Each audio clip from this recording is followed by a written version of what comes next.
मैं कभी कभार उससे बात करता हूँ। मैं कभी कभार टीवी देखता हूँ। मैं कभी कभार किताब पढ़ता हूँ। इस तरह के सेंटेंसेस में हम कभी कभार ऐसा बोल रहे हैं, इसके लिए लिखना होगा एट टाइम्स। आइए अब इसके स्ट्रक्चर को समझते हैं। सबसे पहले लिखना होगा कंप्लीट सेंटेंस, जो सेंटेंस आपको बोलना है, फिर आप लिखेंगे एट टाइम्स। आइए अब इसको एग्जाम्पल से अच्छे से समझ लेते हैं। मैं कभी कभार उससे बात करता हूँ। I talk to her at times. मैं कभी कभार टीवी देखता हूँ। I watch TV at times. मैं कभी कभार किताब पढ़ता हूँ। I read books at times. मैं कभी कभार वहाँ जाता हूँ। I go there at times. मैं कभी कभार अंग्रेजी बोलता हूँ। I speak English at times.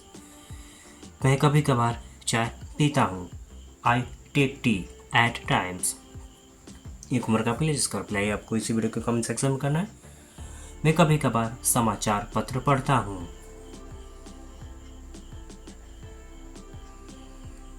हम लोग इस समस्या का समाधान ढूंढने की कोशिश कर रहे हैं। मेरे लिए इस पहेली को समझना मुश्किल है। मैं समझ नहीं पा रहा हूँ कि उसने जॉब क्यों छोड़ी।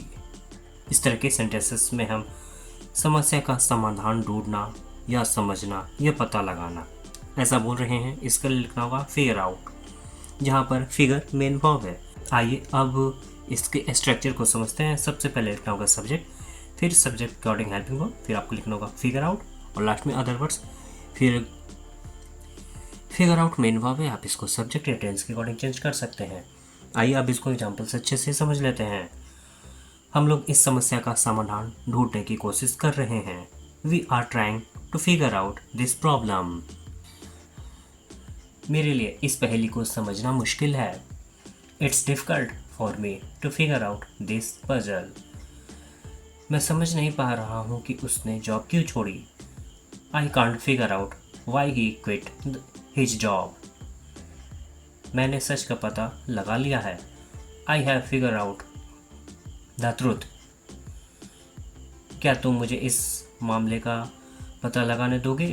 Will you let me figure out this matter. मुझे इस मामले को समझने की ज़रूरत है। I need to figure out this matter. अभी होमवर्क आपके लिए, जिसका अप्लाई आपको इस वीडियो के कमेंट सेक्शन में करना है।